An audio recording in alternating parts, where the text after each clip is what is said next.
Hey, it's Double T from 96.7 The Eagle with me, my friend Mike Peck from the Rockford IceHogs.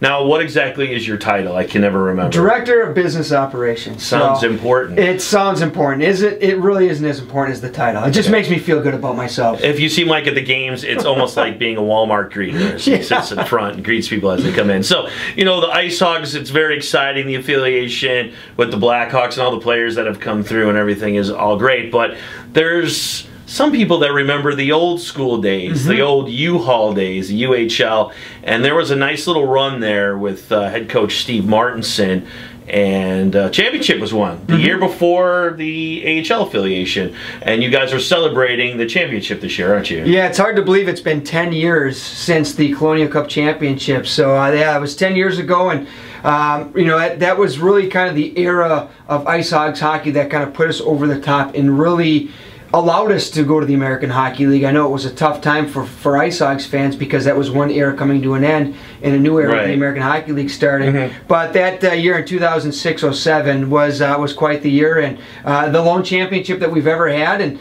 you mentioned Steve Martinson, and that 3-year run that Marty had when he was here with the IceHogs was incredible. The team won almost 140 games in his 3 years that he was in Rockford, and then of course it culminated with the Colonial Cup. Right. So going back to the U-Haul days, UHL days a little bit, explain the difference between the UHL and the AHL that we have now. Well, the easiest comparison when people ask, kind of break it down to minor league baseball. The American Hockey League, where the IceHogs are at now, is AAA. The United Hockey League is AA. It was AA because the league doesn't exist anymore. So it was basically 2 steps below the National Hockey League, where now our guys go right up to the NHL and to the Blackhawks more times than not.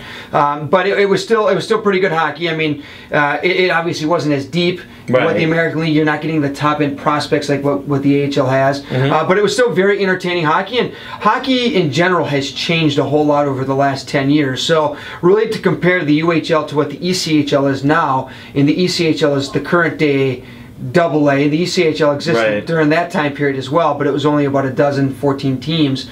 But the way hockey's been played is really evolved over the last 10, 11 years. Yeah, I was going to ask, you know, would the UHL be able to survive in hockey today? Because there was a lot of toughness, a lot of fighting, and a lot of that stuff that hockey's gone away from. That's a great question. I think eventually the UHL would have been absorbed by the ECHL. Basically what the West Coast Hockey League had done the year Steve Martinson got here in 2004, and then the Central Hockey League eventually was absorbed into the ECHL as well. And it's more structured that way. Every AHL team has an ECHL affiliate, like every NHL team has an AHL affiliate. So I think from a kind of a structure for prospects, like the way it's set up now, makes sense. And it is like baseball now. It's just not as deep as what baseball does. Professional baseball's got 2 or 3 single A by 4 single A leagues, 2 or 3 double A's, 2 triple A's, so there's a lot of different leagues and layers, where hockey's got basically 2, even though they have a single A, but it's not really affiliated. They have the ECHL, the AHL, and then the NHL.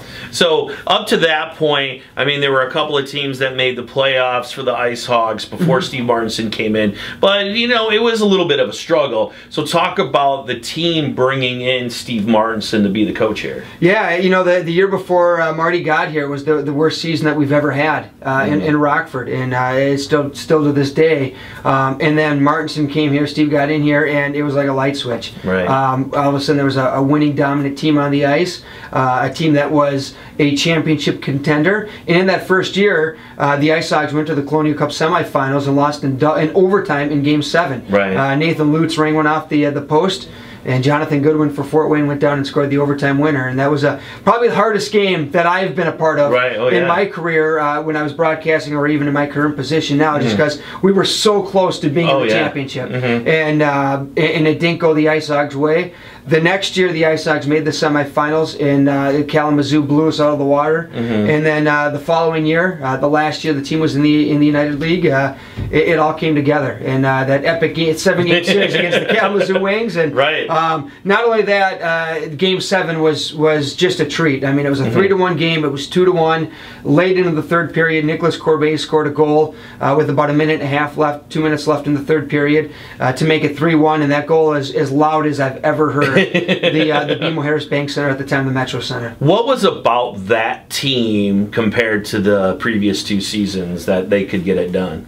That's a great question. I think the goaltending, Frederic Cloutier, was really, really good the second half of the year. A lot of people forget, right before the Christmas break, the IceHogs lost to the Chicago Hounds, who were actually 500. They were, I think it was 12-12-3 or something like that. Wow. So we were pretty deep into the season, and the team was 500. Right. The next night, the IceHogs beat Flint, and from there on went and played about 750 hockey. So won 75% of the game. So I think everyone just kind of came together. Jason Noterman came out of retirement second half of the year. Yeah. Jason Ralph came back from a shoulder injury, and then Frederic Cloutier came into his own the second half of the year as well. So I think a lot of things, the season went down like you wanted it to. Team got off to an okay start, kind of cooled off, but then really picked up as the second half went along. And look at the National Hockey League this year. The 2 best teams the first 2/3 of the season were the Columbus Blue Jackets and the Minnesota Wild. Right. Both teams had record winning streaks, Oh yeah, and neither of them made it out of the first round of the playoffs. You got, and in sports, you got to be peaking down the home stretch, and that's what the IceHogs did back in 2007. And you talked about 7-game series going back and forth. I went to all 7 games. Yeah. Even went up to Kalamazoo, all 3 games, and then there's that Game 7 in Rockford. Just incredible, sold out crowd, huge, loud. It was incredible to have that here in Rockford. And that game is going to turn into, and it's already turned into such a myth. It actually wasn't sold out. Oh, it wasn't? Okay. Here's the thing with that game. So there was about just over 6,200 people there. Okay. If you recall, we only had about 48 hours to sell the tickets. Yeah, to the of game. course. Not even, because Game 6 happened on Tuesday night. Okay. Hogs lost. We got blown out of the water 6-1. Okay. Game 7 was on Thursday night, and we sold essentially 6,200 tickets in that time frame. Okay. But the difference was, for that game, out of 6,200 tickets, I think it was like 6,230, probably 6,130 actually made it to the game. So everyone who bought a ticket essentially showed up. You go to a game now and it's sold out, you're going to see a couple hundred empty seats. Yeah, of course. There weren't hardly any empty seats. Right. Pretty much who bought a ticket showed up. And the atmosphere from the minute the doors opened was electric. And it worked up to the billing. I mean, I know there's a lot of hype for Game 7s and championships or whatever it might be, and it doesn't always, I guess, live up to the hype. Yeah, exactly. That Game 7 did. I mean, from start to finish, it was a very well played game. It was a close game. Could have gone either way. And fortunately for us, the IceHogs skated away with the win. And you look back, and I'm not saying the fans don't love what's going on. They do, but there's a little place in their heart for that team and what happened that season. And it's an anniversary year this year, 10-year anniversary. Yeah, absolutely. Well, I think a couple things worked into that. It's the first championship. Right. And it was just a moment. It was one of those really cool moments where not just IceHogs fans came together. It always felt like the community came together and rallied around the team. It was kind of like the movie Major League, because the team had announced that they were moving to the American Hockey League, and the team was kind of a lame duck situation. Really, nobody from the hockey team was going to be back that next year. Matter of fact, DJ Jones, the athletic trainer, was the only one from the hockey operations that had carried over, and he's still with the organization. So it was interesting how it kind of worked out.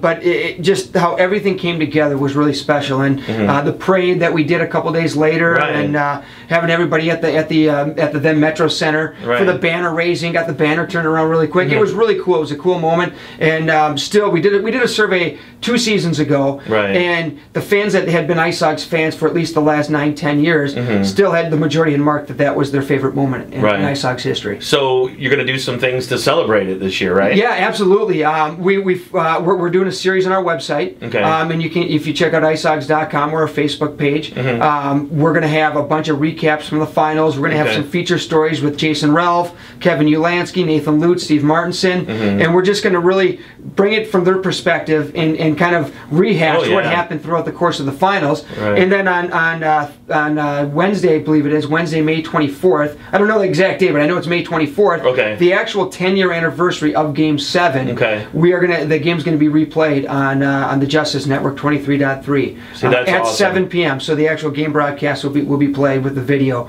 so fans can kind of kick back on the actual. Then get your call back. There you go. Yeah, Tim Mattel on the color. It was fun. So it was definitely, for me, probably the top 3 coolest games I've ever called. So probably top 2 next to the first game in the American League. So it's going to be really cool to kind of rehash and relive all that. And you know, we've put some good work into kind of bringing this back to the fans. Awesome. This is so cool. I know there's been a few of us that have been kind of hounding you about it. Brand Hulsemus.